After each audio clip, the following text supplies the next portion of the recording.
Okay, hello there. Thanks for joining me. I am Dr. Jen, and this is My Life as a Landlord. I'm so pleased you've joined me for today's show. Many of you have reached out asking about how to choose between short-term rentals and long-term rentals. And for those of you who may not be self-managing your properties, regardless if they're short or long-term, you've asked about tenant screening and property management screening. My guest today has evolved his real estate career over years to create short-term property management software. Here to talk more with us about long-term versus short-term rentals, welcome Jacob Mueller. Hi, Hey, thanks for having me, Jen. Appreciate it. super happy to have you on. I love that you're a self-proclaimed entrepreneur. How'd you get started? Yeah, it's kind of a funny story. It was never my plan.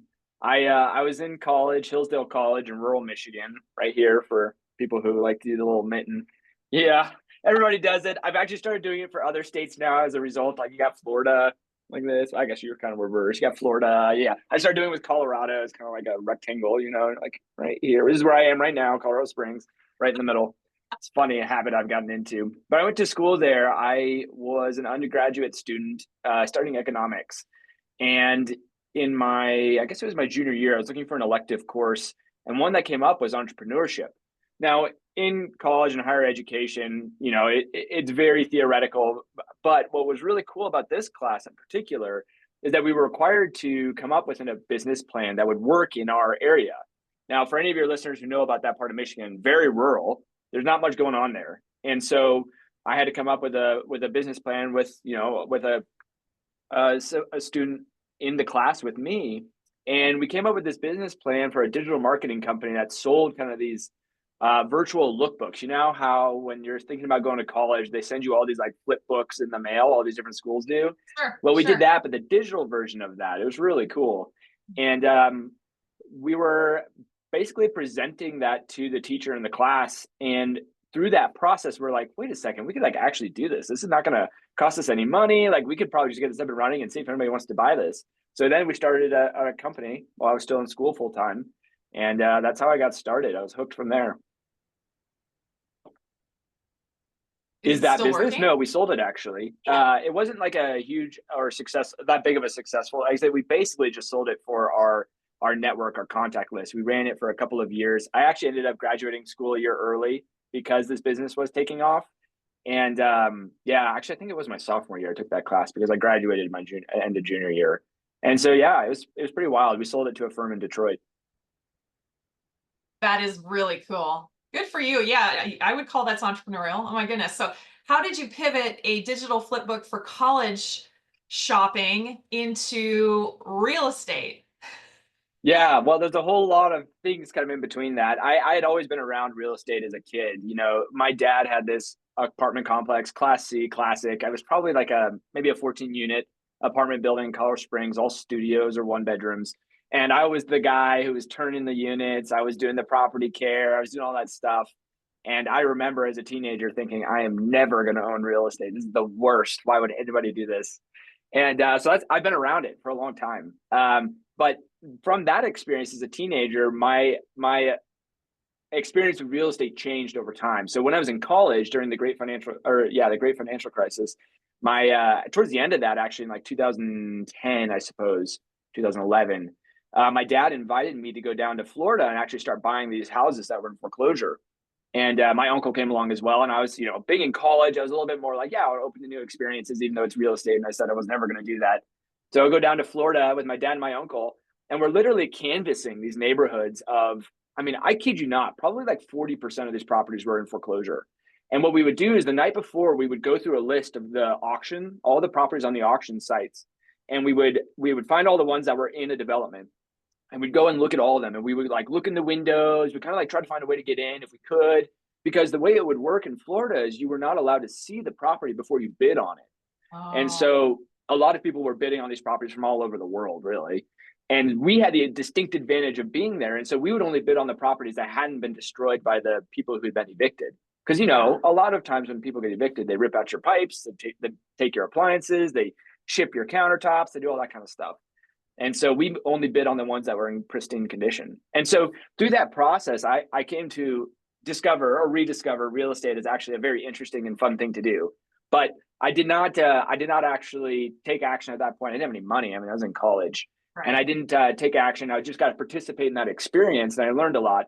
But then after I sold that digital marketing business, I actually went to work for a software company as a product marketing manager for several years. Learned a lot there, and then after that, I actually went to the mountains. I had my midlife crisis when I was 25, and I went to the mountains of Oh, Colorado and bought a coffee shop and just lived in the mountains and had a great experience up there for a couple of years.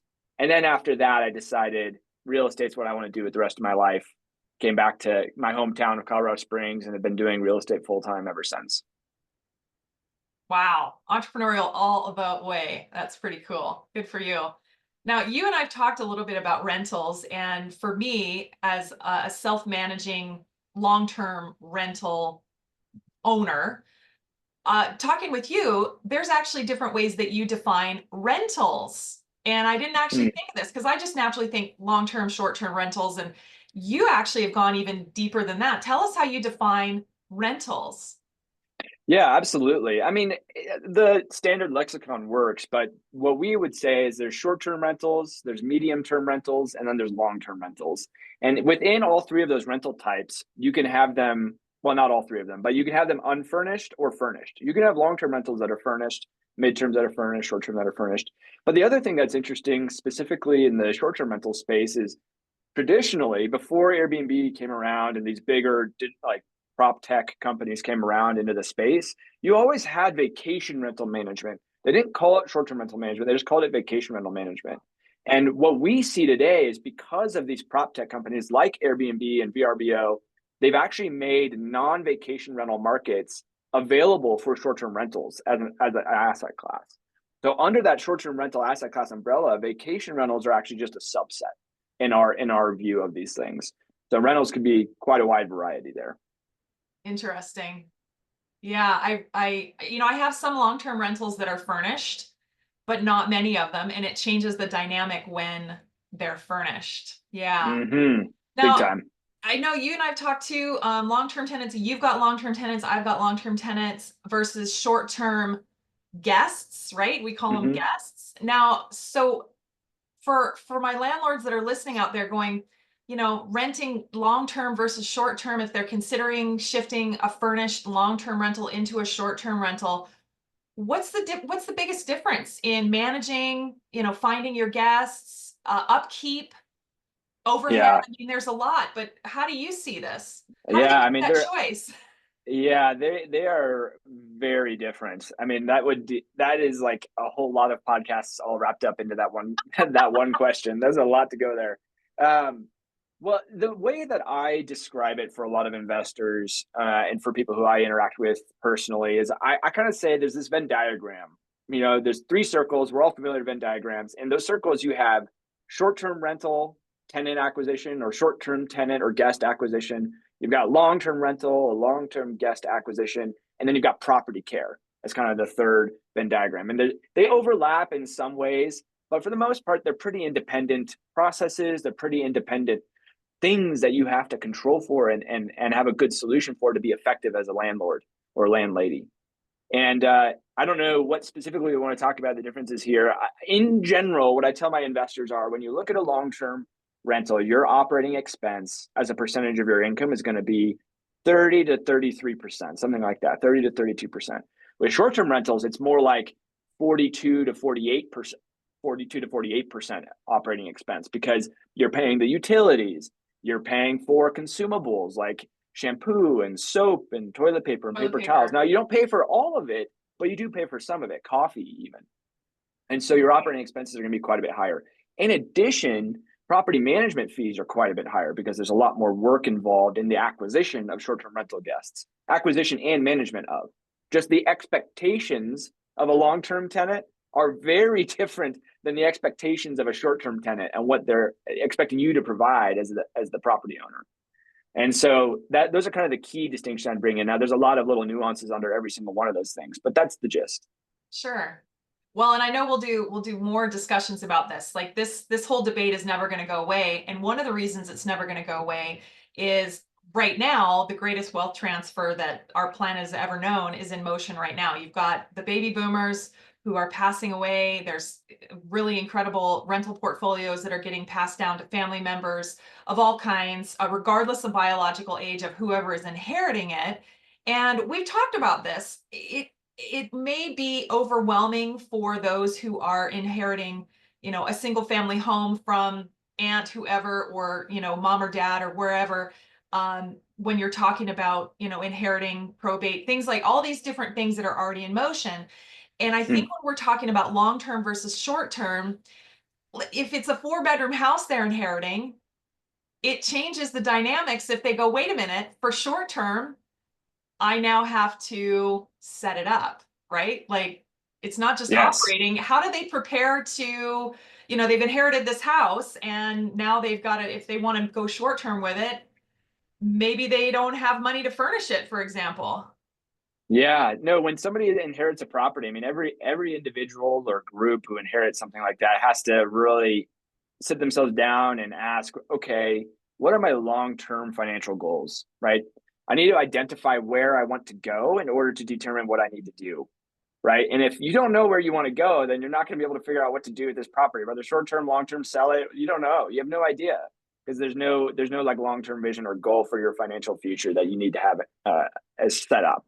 And so, based off of that long-term goal, that'll inform how you really approach what to do with this inheritance or this new property or properties that you have now that you're responsible for.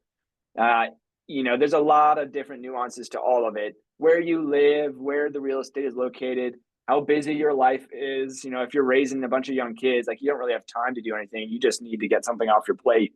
It will really vary on what to do. But one of the big considerations, if you are considering short-term rentals, let's say you're in this path, you decide you want to hold on to the real estate and you want to explore short-term rentals because you do maybe have a little bit of cash to furnish it and improve it and make it, actually stand out with the competition, is that you can expect to spend, anywhere from like $5,500 to $7,000 per bedroom in total furnishings and supplies costs for the property. That will cover, of course, your living rooms and your kitchens and your dining rooms and all of that. But generally speaking, that bedroom count is what drives a lot of the setup cost. And so the other thing that's hard with that is that if you're not located there and you're going to hire somebody else to basically unbox, set up all these furnishings, set it all up, that's an additional expense as well if you want to use somebody else's labor to do that. So when you're considering whether you want to use this property as a potential short-term rental, its proximity to where you live is actually an important consideration. Yeah, self labor is, Yes. we'll call it free, and nobody cares for the property like the owner. And so if you're doing it yourself and setting it up yourself, it's a little bit different. So let's talk about the paperwork, the financial aspect of this. You alluded to about the operating expense on some of this, but Mm, in this wealth transfer, we're finding that there's a lot of people who maybe don't know what their long-term goals are. And mm, maybe they've been a employee getting a steady paycheck their whole life, whether they're in US or in Canada, and they're new to budgeting. They're new to financials. How do you help people? Because I know you do a bit of coaching, yes? yeah, we do. Yeah, it mostly works through our business at Renjoy, but generally speaking, I always want to teach people some basic financial principles because unfortunately, many of us have neither had any accounting training of any kind and have never had any financial training of any kind. And so let's use it for this example, not just a single property because that's pretty manageable, but let's say you inherit a portfolio of properties. You have 10 properties. You've got like all of these like business statements and financial things you have to understand all of a sudden. So what we do is we actually take all of our clients through a very basic summary to make sure they understand three key financial statements. You've got your statement of cash flows or your income statement. Sorry, not your. You've got your income statement, which is also known as a profit and loss. You have your statement of cash flows. When is cash coming in versus when is cash going out?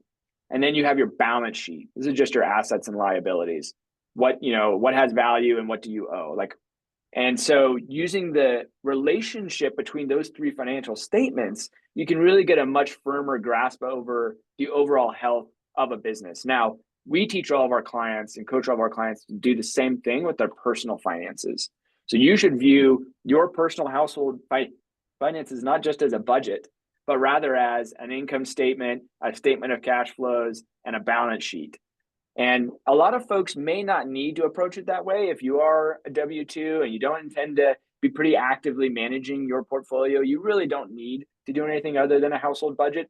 But if you are like, I'm guessing a lot of your listeners are, you're looking to grow in your financial knowledge and your investing prowess, then knowing the relationship between those financial statements is crucial. Mhm. So W-2 is for my US listeners as an employee. T4 is our Mm. Canadian listeners. It's the same mechanism. It's just different names, just like a 1099 is a T5. It's the same thing in Canada. So just want to make sure my Canadian listeners are understanding this is the exact same lessons learned, which is great. But let's talk about Renjoy. You created the short-term software, short-term rental software. Why did you end up creating this software? Like, how did this get born? Yeah, and just to be clear too, we are also a short-term rental property management company as Okay. well. In fact, the software came out of us managing these properties. And so we found that in our industry, because it is fairly new, we have found that there's not a lot of great software out there for wanting to do and managing all the complexities that come around with short-term rentals. So yes, we have property management software. Yes, we have all these other industry specific softwares, but they're not quite sufficient for all the workflows and the automations that we want to have between our portfolio to make it efficient. And so we have built kind of it's kind of like an automated database software where you pull in all this information from different tech companies, different other softwares, and it automates and combines it all into basically automated workflows from one tool to another, as well as some dashboarding to give you really good insights into how your portfolio is actually operating. Now, our software is definitely not going to be very useful for somebody who has, a handful of short-term rentals. It's definitely built for much larger kind of enterprise level users. And so Okay. you're not going to find a ton of value from what we've created if you only have a handful of properties. I find it really interesting because, like, your dad had long-term rentals and you were exposed to long-term rentals, and here you are now, you've got short-term rental property management Mm. software. Your perspective is really incredible. I'm really excited to learn more about you, especially as we talk more about this battle. I don't think this battle is going away anytime soon, where a landlord saying, I want long-term tenants that are basically, pay your rent and behave, and we'll do annual maintenance once a year, maybe, versus short-term rentals, which were way more high touch, way more hands-on, way more expensive, a little bit different. And I'm really excited to talk to more, learn more of your lessons learned on. I mean, you've really done a deep dive on the short-term rental stuff. What's one piece of advice that you would have for all the many up and coming real estate investors out there?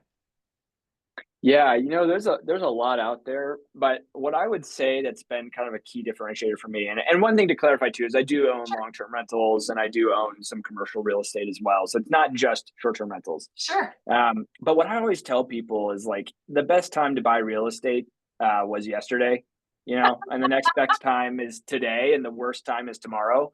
It's just a simple, the turn of phrase of like the best time to plant a tree was yesterday. I always tell people the same thing with real estate. Like the way that you really build true wealth through real estate is by getting in the game. It's not by just analyzing a deal so much better than somebody else or like finding some really niche little thing to be able to do. It's more just getting into the game.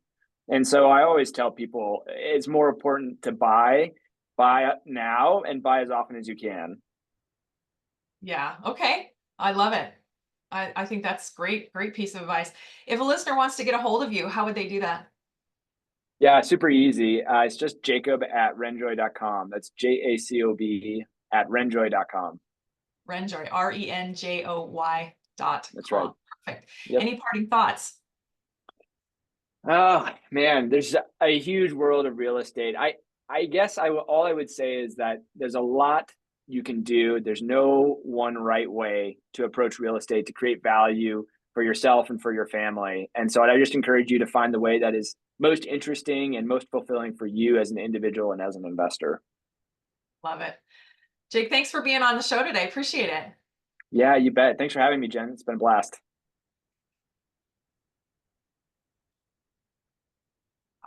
recording.